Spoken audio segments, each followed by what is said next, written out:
Well, it is yet another scorcher here in the UK, so after my chores this morning, beekeeping, I decided to put a few things in the pack and come out, and I'm on my way up to the area of my first 24-hour survival challenge, and I intend staying there overnight. So my pack is fairly heavy, but there's not a great deal in it. But I'll just go through what I have got. These bits of rope here and here are used to tie the tripod on, which the camera is currently standing on. Bottom section, I've got my first aid kit. You've seen that before, or some of you have.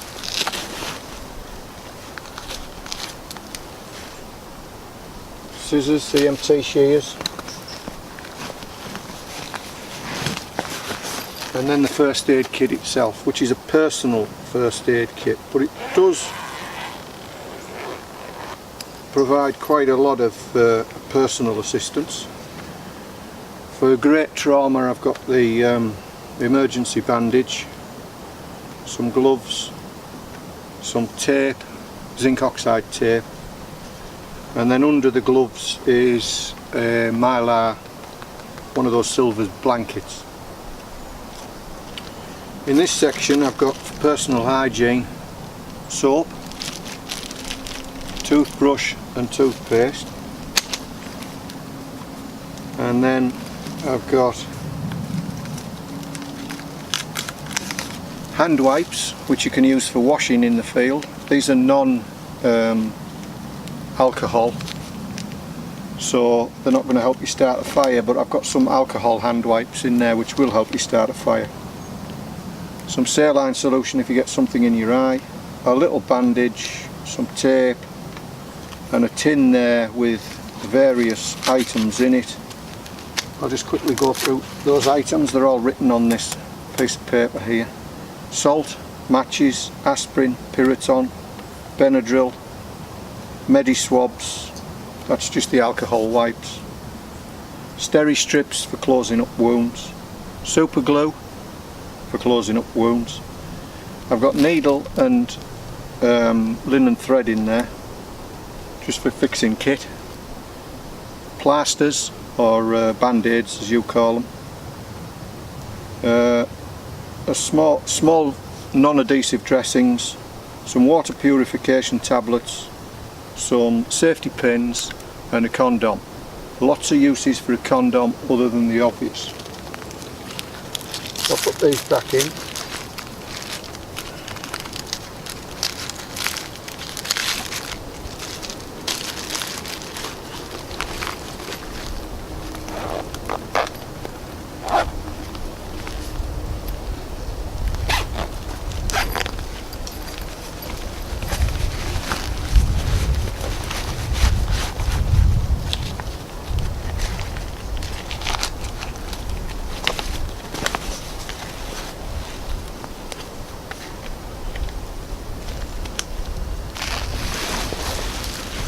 Now in this compartment here, it's almost totally filled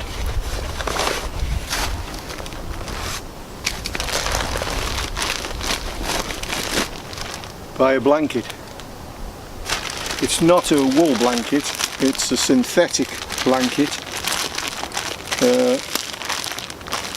It squashes up fairly small. It's quite light, but then the conditions are not harsh at this time of year. On top of that, I've got a tools bag, and my tools are fairly limited, but I've got a backhoe Laplander saw,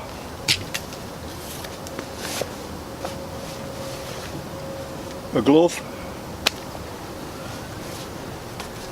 binoculars, small binoculars,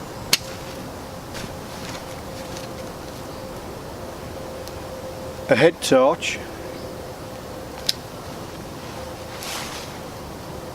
some pliers, And the last and most important kit of all is this knife.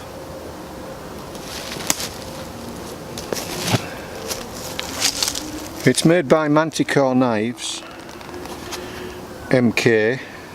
It's on loan to me. Unfortunately, I have lost a similar one, or at least misplaced it. This is just a prototype, but the thing about this knife is it is street legal. It's less than 3 inches cutting edge, it's friction folding, and it's non-locking. Yet, if I grip it like that, I partially lock it by putting my hand over that bar. So it's a lot safer than a lot of non-locking knives. Anyway, this is just a prototype from Manticore Knives, and I promised I would not lose it. So more about that later. It's the only knife I've got with me, so I am fully legal, although anything could be an offensive weapon. It just depends how you use it. So I'll keep that out of public eyeshot.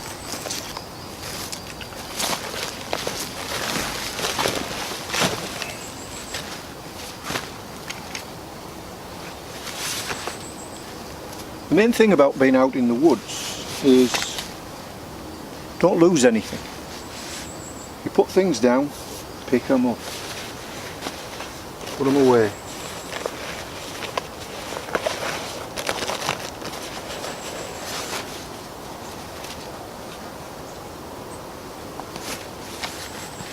That's just a bit too long to go in the bag. Put that down by the side.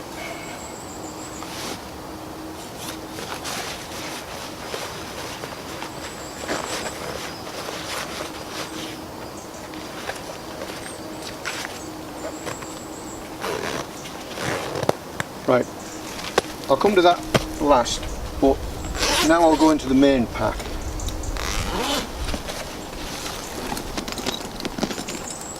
So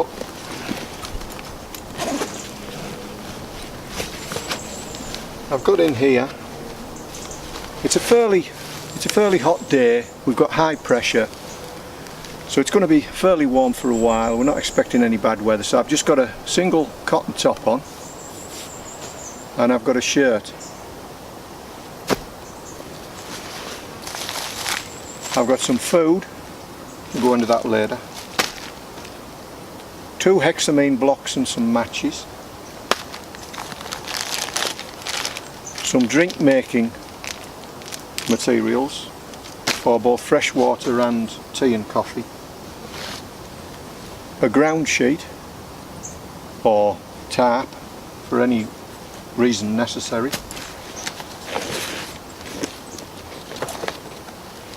An assortment of cordage, and at the very bottom a military poncho with cordage round it. And then this, which is my cup. I've got 1 litre and 1 litre only of drinking water with me, insufficient for these conditions, but we'll sort that out later.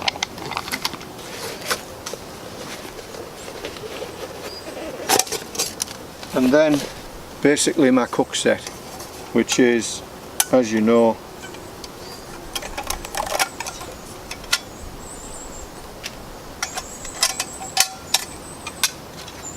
the little burner, 2 more hexamine blocks. I use them 1 at a time. That clips over there like that, and then I use the stainless steel mug as the cooking pot, and I can cover the cooking pot with some aluminium foil. I've covered all this before. And that's it for this compartment.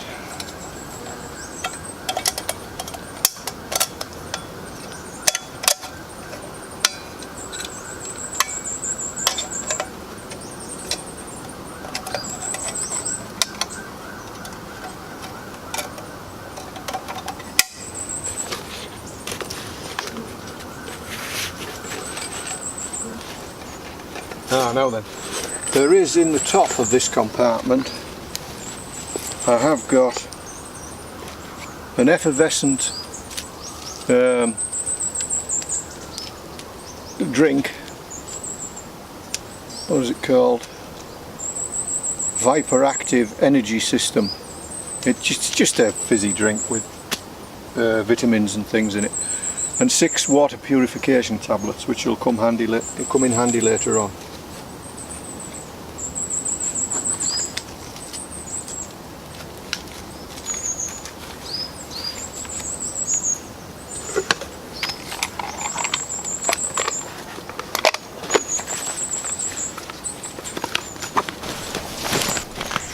Bring it just a touch closer.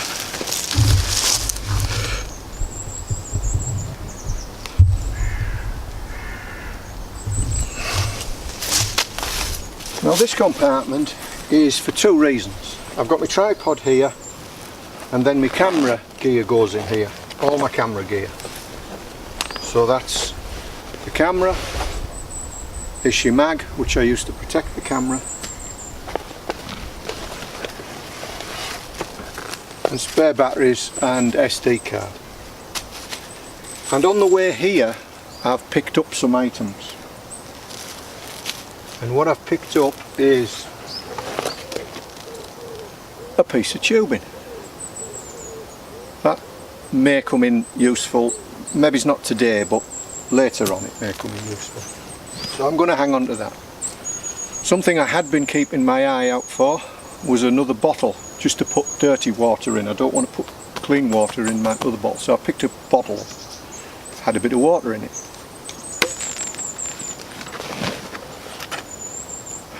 I found a lolly stick. I'd like to find 2 lolly sticks. That'll come in useful. And then I also picked up some of these, which are big rose hips, so I'll eat the skins of those later on tonight sometime. And that's it for that pocket. So that's the sum total. Oh, it's not the sum total actually. I cut this from a piece of dead laying down on the floor wood on the way here, up here. So I've got a staff, short staff, stick, walking stick. I've got round my waist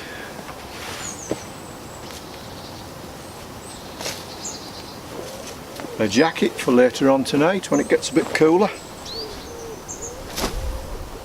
I have in my pockets a piece of wire I found, a piece of handkerchief I had with me, a notebook, the lens cap to the camera, a ball of string which survived from the 3 balls of string I had with me on the 24-hour survival challenge, pencil,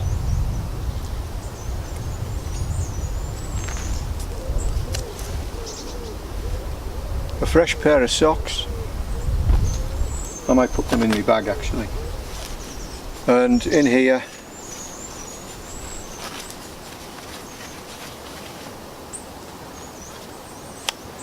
an oldie-fashioned mobile phone, switched off of course.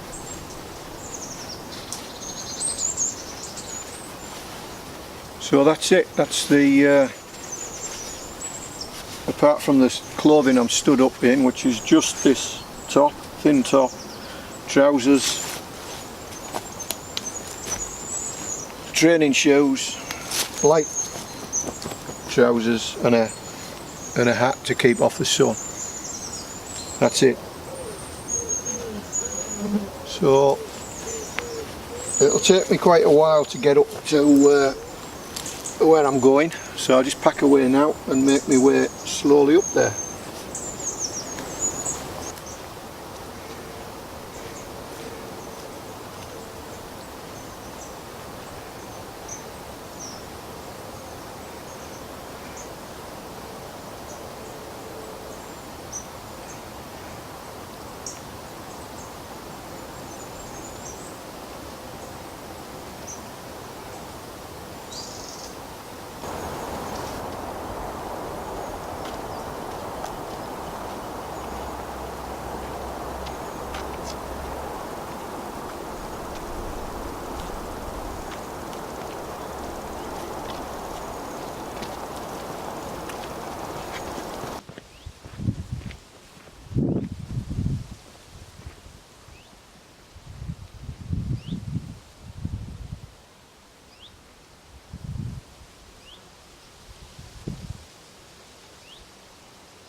Anyway, I do not like the look of them clouds, so I'll say it again, we need to get a shift on.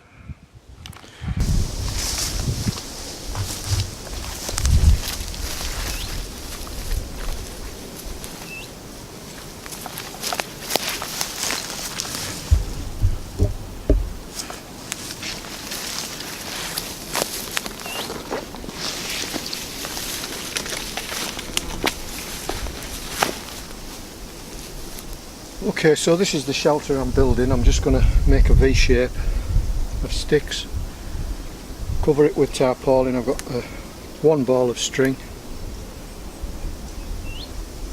I've got sticks here from the previous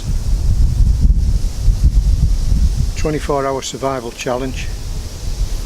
The entrance is this side because the prevailing weather is coming this way.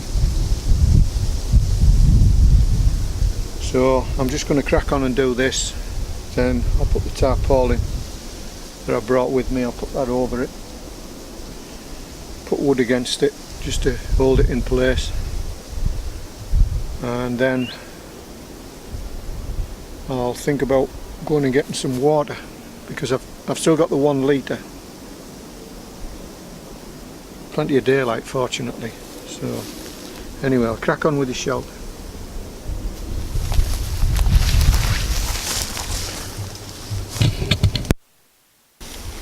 So there's my very basic shelter, just the same as I did in the 24-hour challenge. Very quick to build. I've just thrown these over just to give the, if the wind picks up, just to stop the tarp from flapping or flogging. And it's snug, it's big enough to get in, big enough to get my kit in. Took about 20 minutes to build, but the wood was already here. I'll show you inside.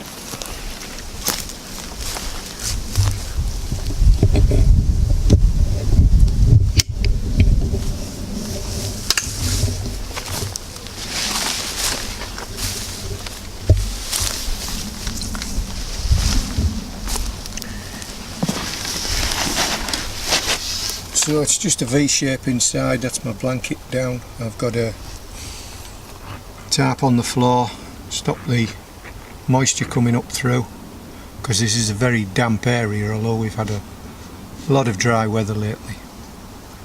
Rained 2 days ago, but prior to that it was dry for 25 days, which is pretty unprecedented in the UK.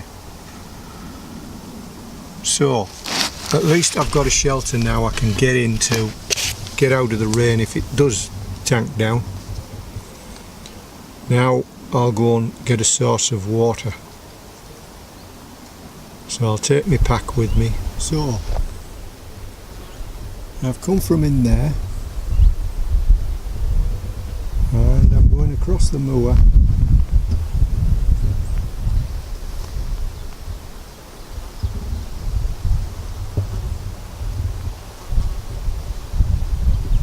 Over there somewhere.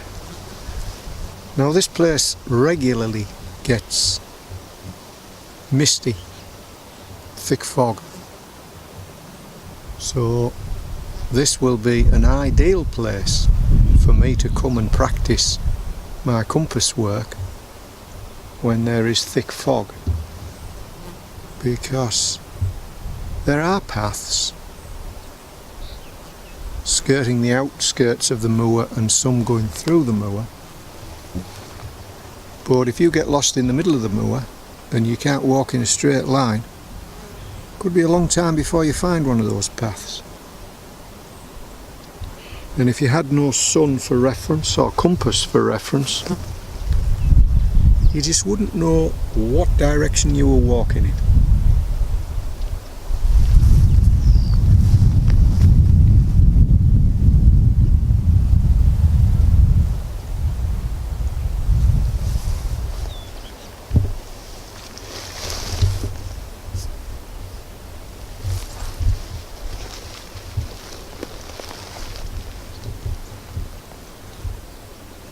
So it's excellent.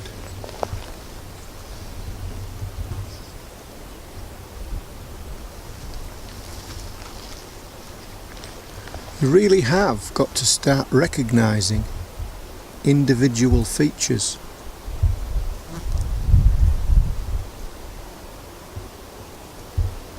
And I have difficulty finding that camp from this direction.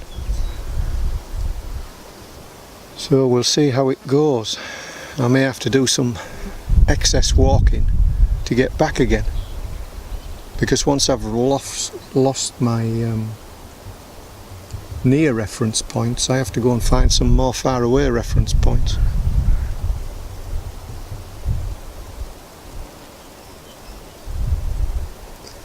Right, that's it for now then. We're limited on battery, so I'll make my way to the water source and see what we come up with. We will come round this corner and there will be a wondrous sight to the thirsty man. I can see it now, but I take you the next corner.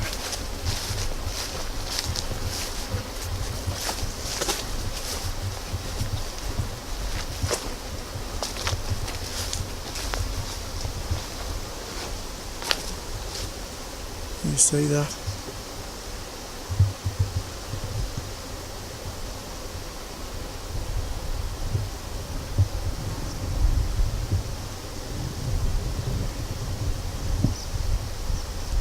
Water.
Look at that.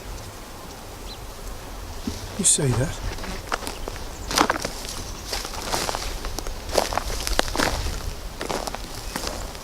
Two water bottles. Okay. Let's get some water.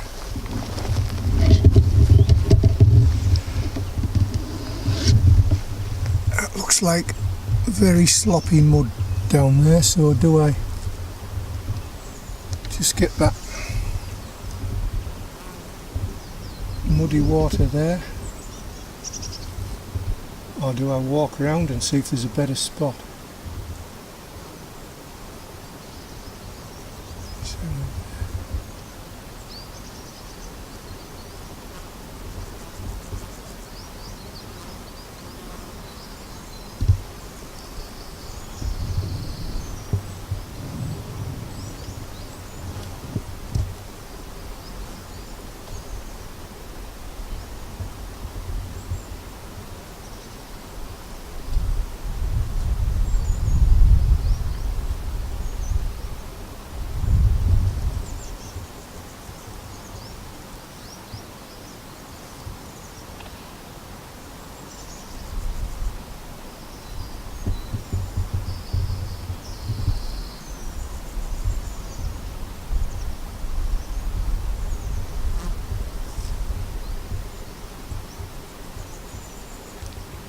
I don't think these water bottles have tops.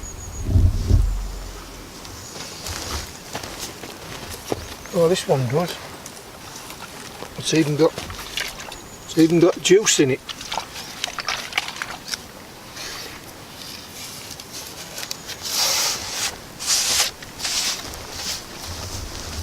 Okay. Let's go around and see what else we can find, otherwise we'll come back here.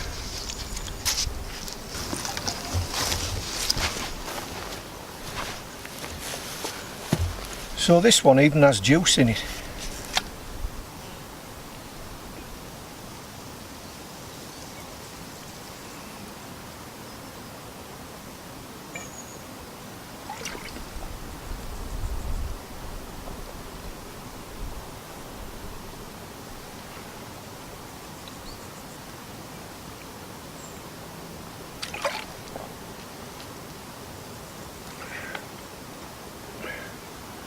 powered by glucose energy. £1.99.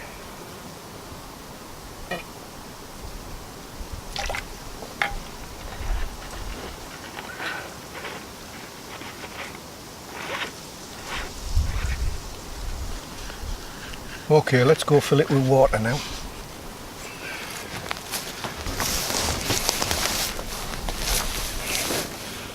Well, I've skirted round the pond to the other side and I'm in the famous sphagnum moss, but unfortunately it doesn't have a clean margin round here, so my best bet is to get back to that muddy puddle, massive puddle, and get my water from there. The other thing about this area here is the midges, the wind's keeping them down a bit, but if that wind died off I think they'd be fairly murderous. So I'll continue round, do a full 360 of the pond, because you don't know what you're going to pick up. You really don't know what you're going to pick up. I've picked up this, it's a flannel. It was in the moss.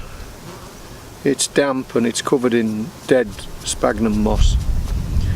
Unfortunately it's all in Japanese or Chinese probably, but I suspect it's 100% cotton. Nice little flannel. So the wilderness is just not the wilderness anymore, is it? You can't go anywhere without finding stuff.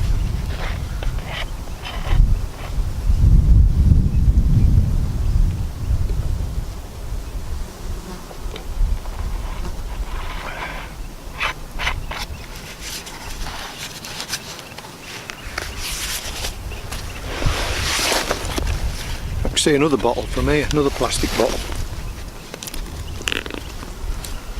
So it might be mucky water, but we're not going to be short of water tonight.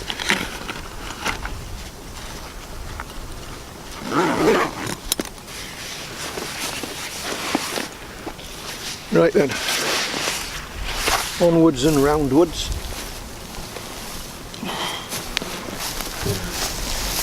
Right, well, as I approached the top of that lake, there were signs that it was occupied, and it was fairly boisterous, so I didn't really want to get mixed up and find out what was going on. So I made a tactical withdrawal, and now I've set off in a direction which will take us to our secondary water source, which will unfortunately be heavily contaminated with iron, because there used to be a lot of ironstone workings going on up here, and there's a lot of iron ore in the ground, so the water picks that up, turns it red, but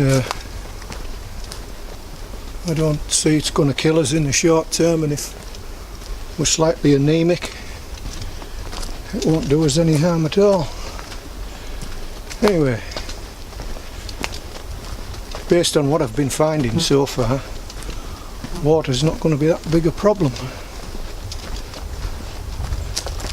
Adds a few miles to the journey though, but it does mean I'll come into my camp 1, from a much easier direction to not get lost.